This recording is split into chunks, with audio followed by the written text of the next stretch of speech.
India market invest মাইন্ডসেটে আপনাদের স্বাগত। যারা চ্যানেলে নতুন এসেছেন তাদেরকে বলো প্লিজ চ্যানেলটাকে সাবস্ক্রাইব করে নেবেন। যদি কন্টেন্টটা ভালো লাগে বা ইনফরমেটিভ লাগে তাহলে কিন্তু একটা লাইক করতে ভুলবেন না, কারণ আপনারা কিন্তু লাইক করতে ভুলে যাচ্ছেন। শেয়ার করবেন, বেল আইকনটা প্রেস করবেন, তার সাথে অল বাটনটাও কিন্তু প্রেস করবেন, তাহলে নোটিফিকেশনটা সঙ্গে সঙ্গে আপনাদের কাছে গিয়ে পৌঁছাবে। দেখুন, কালকে এইচডিএফসি এবং লার্সেন অ্যান্ড টুব্রোর কিন্তু রেজাল্ট ডিক্লেয়ার করেছে। তারা যারা এখনও কিন্তু রেজাল্ট দেখেনি তারা দেখে নিতে পারেন। আমি কিন্তু এখানে ডিটেলস আলোচনা করেছি এইচডিএফসি ব্যাংকের রেজাল্ট এবং লার্সেন অ্যান্ড টুব্রোর বা এলটিডিএস এর রেজাল্ট। ঠিক আছে, চলুন এখনের নিউজে যাই। এখন কিন্তু আমরা একটা ব্রেকিং নিউজ নিয়ে আলোচনা করছি, যেটা কিন্তু 16 তারিখের নিউজ। এবং যেই কোম্পানিকে নিউজ, সেই কোম্পানিটা কিন্তু লিটারালি ভালো পারফরমেন্স করছে এবং কোম্পানিটা কিন্তু আরও ভালো পারফরমেন্স করতে পারে। চলুন, কোথা থেকে নিউজ আসছে, কোন কোম্পানি এই অর্ডারটা পাবে, ডিটেলস আলোচনা করবো, একটু ধৈর্য সহকারে দেখতে হবে। নিউজটা কাকে নিয়ে? বুলেট ট্রেনকে নিয়ে। দেখুন, ভারতবর্ষে কিন্তু বুলেট ট্রেন নিয়ে কিন্তু কাজ হচ্ছে, তো সেই ট্রেন নিয়ে কিন্তু এই নিউজটা। এই যে ট্রেন, সেই ট্রেনটা কবে থেকে চলবে? বুলেট ট্রেন হচ্ছে আগস্ট 2026-এ কিন্তু গভর্নমেন্ট জানিয়েছে যে আগস্ট 2026 থেকে ট্রেন চলতে পারে, বুলেট ট্রেন। ঠিক আছে, মিনিস্ট্রি অফ রেলওয়ে কিন্তু জানিয়েছে সেটা। কোথা থেকে কত পর্যন্ত? মুম্বাই থেকে আহমেদাবাদ পর্যন্ত কিন্তু ফার্স্ট ট্রেন চলবে।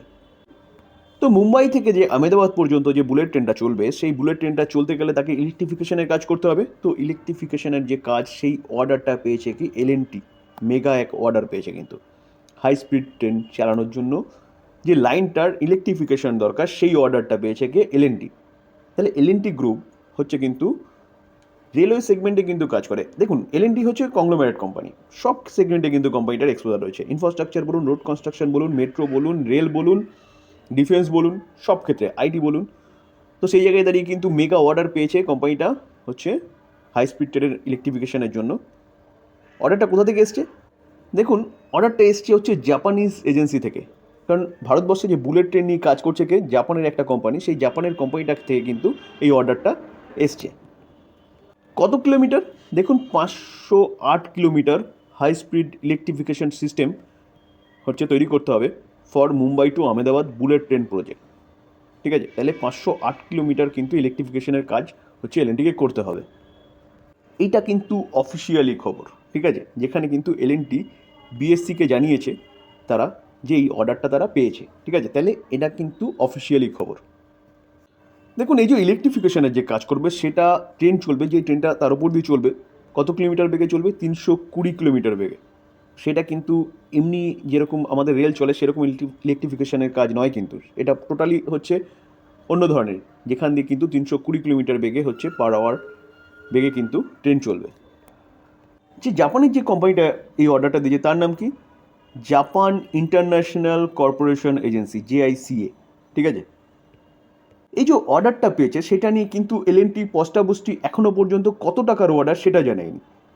অর্ডারটা পেয়েছে সেটা বিএসসিকে বা এনএসসিকে জানিয়েছে, ঠিক আছে, কিন্তু কত টাকার অর্ডার সেটা কিন্তু এনএসসি বা বিএসসিকে জানায়নি। তো সেই জায়গায় দাঁড়িয়ে মোটামুটি একটা রিপোর্টের মাধ্যমে পাওয়া যাচ্ছে এই খবরটা, যে কি 10,000 করোড় থেকে 15,000 করোড় পর্যন্ত কিন্তু এই অর্ডারটা হতে পারে।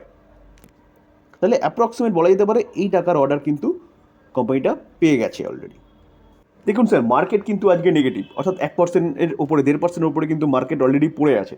তো সেই জায়গায় দাঁড়িয়ে কিন্তু লার্সেন অ্যান্ড টুব্রো কোম্পানিটা কিন্তু আজকে ভালো একটা আফসাইড, সামান্য আফসাইড মুভমেন্ট দেখালেও এটা ভালোই বলতে হবে, কারণ মার্কেট কিন্তু 1.5%-এর নিচে আছে।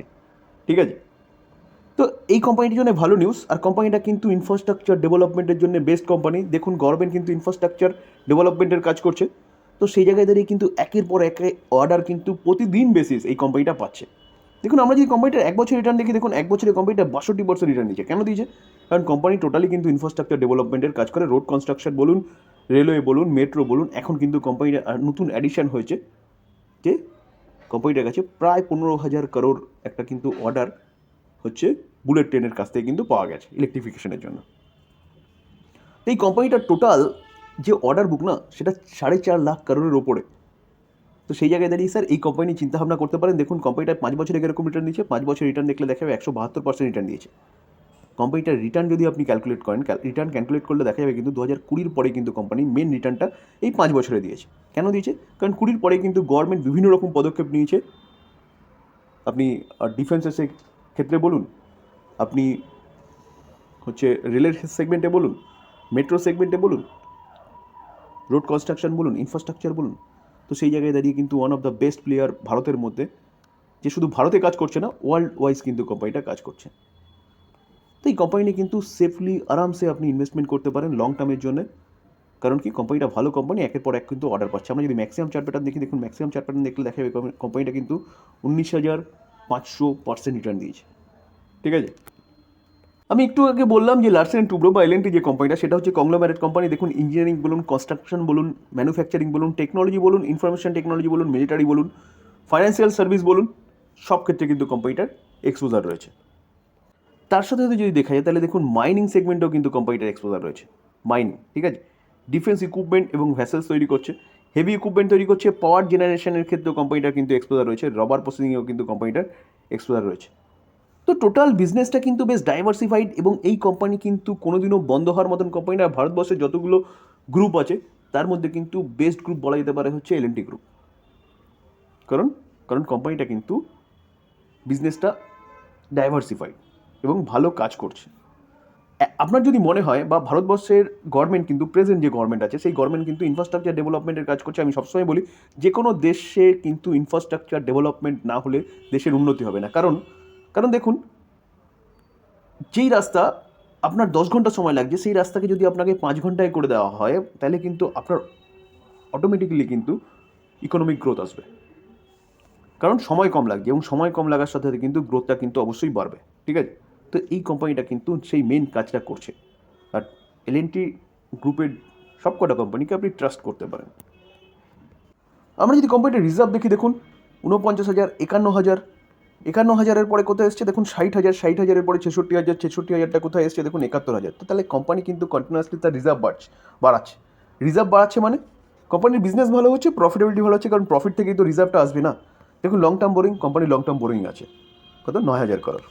কোম্পানি শর্ট টার্ম বোরিং আছে 8,000 করোড়। তো কোম্পানির রিজার্ভ আছে হচ্ছে 71,000 করোড়, সেখানে 9,000 করোড় 8,000 করোড় কিছুই না। ঠিক আছে, তো অতএব বড় নিয়ে অতটা চিন্তাভাবনা করার কিচ্ছু নেই। দেখুন ক্যাশ অ্যান্ড ক্যাশ ইকুইভ্যালেন্ট দেখলে দেখা যাবে কোম্পানির কাছে ক্যাশ কতটা রয়েছে। দেখুন কোম্পানির কাছে ক্যাশও রয়েছে কিন্তু 4,500 করোড় মতন ক্যাশও রয়েছে। তো ব্যালেন্স শিট কিন্তু 5 স্টার ব্যালেন্স শিট বলা যেতে পারে।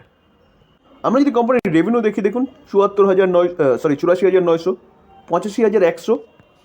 দেখুন 85,100টা কিছুটা কমেছে কত 76,700। তারপরে দেখুন সেটা আবার কি হয়েছে, সেটা হচ্ছে আবার হচ্ছে 1,04,000 গেছে, 1,14,000 গেছে। তাহলে কোম্পানির এই যে 2021-এ কিন্তু এই যে কোম্পানির যে সেটা রেভিনিউটা কমেছে 2021-এ কিন্তু, কারণ 21-এ লকডাউন ছিল, আমরা সবাই জানি 20-21-এ লকডাউন ছিল, যার জন্য এই সময় ফ্ল্যাটিস একটা পারফরমেন্স কিন্তু কোম্পানির মধ্যে দেখা গেছে। কারণ কোভিড ছিল, করোনা ছিল, সব কিছু বন্ধ ছিল স্বাভাবিকভাবে, তো এটা তো হওয়ার কথাই, প্রতি কটা কোম্পানির কিন্তু এই জিনিসটা দেখা গেছে। তো কোম্পানি কিন্তু কন্টিনিউয়াসলি তার বিজনেসটাকে কিন্তু গ্রোই করে যাচ্ছে। আমরা যদি কোম্পানির প্রফিট দেখি, দেখুন 7,400, 6,600 20-তে পড়েছে। দেখুন 21-এ আমরা যেখানে রেভিনিউ দেখলাম কমেছে, সেখানে কিন্তু কোম্পানির প্রফিট কিন্তু 21-এ অনেকটাই বেড়ে গেছে। ঠিক আছে, তো তারপরে যদি দেখি, দেখুন 7,800, 7,848। তো কোম্পানি কিন্তু প্রফিটও ভালো জেনারেট করছে, কোম্পানির রিজার্ভ কন্টিনিউয়াসলি বাড়ছে, কোম্পানির রেভিনিউ কন্টিনিউয়াসলি বাড়ছে। তো সেই জায়গায় দাঁড়িয়ে এই কোম্পানি নিয়ে কিন্তু স্যার চিন্তাভাবনা করা যায়। দেখুন আমরা যদি কোম্পানির প্রোমোটার দেখি, তাহলে প্রোমোটার দেখলে দেখা যায় প্রোমোটার হচ্ছে জিরো। জিরো মানে এই নয় যে কোম্পানি খারাপ, কোম্পানিটা ওয়েল ম্যানেজ কোম্পানি। দেখুন এফআইএস কতটা রয়েছে 25.5%, ডিআইএস কতটা রয়েছে 37.7%। তো এফআইএস ডিআইএস মিলে কতটা স্টেক হোল্ড করছে, এফআইএস ডিআইএস মিলে কিন্তু হচ্ছে 62-63% স্টেক কিন্তু তারা হোল্ড করছে। ঠিক আছে, দেখুন পাবলিক কতটা স্টেক হোল্ড করছে, public only for 36% stake hold করছে। আমি যদি ইনস্টিটিউশন ইনভেস্টার দেখি, দেখুন ইনস্টিটিউশন ইনভেস্টার দেখলে দেখা যায় মিউচুয়াল ফান্ড একাই কিন্তু 17% স্টেক হোল্ড করছে। 56টা মিউচুয়াল ফান্ড রয়েছে, যেখানে এসবিআই 4.5%-এর কাছাকাছি স্টেক হোল্ড করছে, ভারত 22 ইটিএফ 2.68% স্টেক হোল্ড করছে, এইচডিএফসি কিন্তু প্রায় 2.5%-এর কাছাকাছি স্টেক হোল্ড করছে, ইউটিআই 1.5%-এর কাছাকাছি স্টেক হোল্ড করছে, নিপন ইন্ডিয়া 1%-এর উপরে স্টেক হোল্ড করছে, কোটাক কিন্তু 1%-এর উপরে স্টেক হোল্ড করছে। তাহলে এতগুলো মিউচুয়াল ফান্ড রয়েছে। দেখুন ফরেন পোর্টফোলিও ইনভেস্টর দেখলে দেখা যাবে কিন্তু 24.49% স্টেক হোল্ড করছে, যেখানে কিন্তু 868টা ফরেন পোর্টফোলিও ইনভেস্টার রয়েছে। গভর্নমেন্ট অফ সিঙ্গাপুর রয়েছে কত 3.40%, প্রায় 3.5% স্টেক কিন্তু government of Singapore stake hold করছে। ঠিক আছে, দেখুন আমরা যদি ইনস্টিটিউশনের মধ্যে যদি ইন্স্যুরেন্সকে দেখি, দেখুন ইন্স্যুরেন্স কতটা স্টেক হোল্ড করছে, 17.58% স্টেক হোল্ড করছে, 39 ইন্স্যুরেন্স কোম্পানি রয়েছে। দেখুন এলআইসি একাই কিন্তু 11% উপরে স্টেক হোল্ড করছে, জিআইসি 1.5% উপরে স্টেক হোল্ড করছে, আইসিআইসিআই 1%-এর উপরে স্টেক হোল্ড করছে 1.19%, এবং এনএসপি ট্রাস্ট কিন্তু কতটা স্টেক হোল্ড করছে, 2%-এর উপরে স্টেক হোল্ড করছে। তাহলে এতগুলো ডোমেস্টিক ইনস্টিটিউশন ইনভেস্টর রয়েছে, ফরেন পোর্টফোলিও ইনভেস্টর রয়েছে, গভর্নমেন্ট অফ সিঙ্গাপুর রয়েছে। তো সেই জায়গায় দাঁড়িয়ে কিন্তু এই কোম্পানি আপনি চোখ বন্ধ করে ইনভেস্টমেন্ট করে লং টার্মের জন্য ছেড়ে দিন, কোম্পানিটা কিন্তু কয়েক গুণ রিটার্ন বানিয়ে দেবে, বা বানিয়ে দিয়েছেও আগে। এখন কেন আরও বেশি বলছি, কারণ কোম্পানি ইনফ্রাস্ট্রাকচার ডেভেলপমেন্টের কাজ করছে, আর গভর্নমেন্ট কিন্তু আমূল পরিবর্তন আনছে ইনফ্রাস্ট্রাকচার ডেভেলপমেন্টের জন্য। রেলে বলুন, রোড বলুন, ব্রিজ বলুন, টানেল বলুন, সব সেগমেন্টে। তো সেই জায়গায় দাঁড়িয়ে এই কোম্পানি কিন্তু আপনি ইনভেস্টমেন্ট করতে পারেন। দেখুন আমি কোনো বাইসেল রেকমেন্ডেশন দিচ্ছি না, আমি জাস্ট স্টাডি পারপাস আলোচনা করছি। এবার আপনার থিঙ্কিং, ব্রেকিং নিউজ পাওয়া গেছে, সেই পারপাস আমি কোম্পানি নিয়ে ডিটেলস আলোচনা করছি। ইন্ডিয়ান শেয়ার মার্কেটের কিন্তু একটা হাতি, দেখুন প্রায় 5 লাখ করোড় হচ্ছে কোম্পানিটার মার্কেট ক্যাপ। কোম্পানিটার পি দেখলে দেখা যাবে, দেখুন পি কত, 40%, একদম ঠিকঠাক পি রয়েছে। রিটার্ন অন ক্যাপিটাল এমপ্লয় এবং রিটার্ন অন ইকুইটি ঠিকঠাক রয়েছে। আমি একটু আগে বলেছিলাম যে কি return on capital employ, return on equity কিন্তু সবসময় এরকমই থাকবে, কেন কি যত কোম্পানি বড় হবে, ঠিক আছে। ফেস ভ্যালু কী আছে, ফেস ভ্যালু 2 আছে। যে সেগমেন্টে কোম্পানিটা কাজ করে সেই সেগমেন্টে কিন্তু মার্কেট ক্যাপ অনুযায়ী নাম্বার 1 কোম্পানি। তো সেই জায়গায় দাঁড়িয়ে কিন্তু স্যার এই কোম্পানি নিয়ে চিন্তাভাবনা করতে পারেন। কোম্পানি ফান্ডামেন্টালি স্ট্রং কোম্পানি, এবং কোম্পানিটা কিন্তু একের পর এক অর্ডার পাচ্ছে। রিসেন্টলি বুলেট ট্রেনের কাছেও কিন্তু অর্ডার পেয়েছে কত, 15,000 করোড়, ঠিক আছে। 15,000 করোড় হচ্ছে অর্ডার পেয়েছে। তো সেই জায়গায় দাঁড়িয়ে কোম্পানিটা কিন্তু লং টার্মের জন্য, যেহেতু গভর্নমেন্ট ইনফ্রাস্ট্রাকচার ডেভেলপমেন্টের কাজ করছে, তো এই গভর্নমেন্ট যদি থাকে তাহলে কিন্তু আরও অর্ডার এই কোম্পানিটার কাছে আসবে। ডিফেন্সে বলুন, রোড কনস্ট্রাকশন বলুন, রেলওয়ে কনস্ট্রাকশন বলুন, মেট্রোর কনস্ট্রাকশন বলুন, তো আপনি কিন্তু এই কোম্পানি নিয়ে চিন্তাভাবনা করতে পারেন। এই ছিল আলোচনা। যদি আলোচনাটা ইনফরমেটিভ লাগে বা ভালো লাগে, তাহলে প্লিজ যারা চ্যানেল নতুন এসেছেন তাদেরকে বলবো চ্যানেলটাকে সাবস্ক্রাইব করবেন, একটা লাইক করবেন, বেল আইকনটা প্রেস করবেন, তার সাথে অল বাটনটা প্রেস করবেন, তাহলে কি হবে নোটিফিকেশনটা সঙ্গে সঙ্গে আপনাদের কাছে পৌঁছাবে। দেখুন একটা লাইক তো বানতা হ্যায়। থ্যাংক ইউ, ভালো থাকবেন।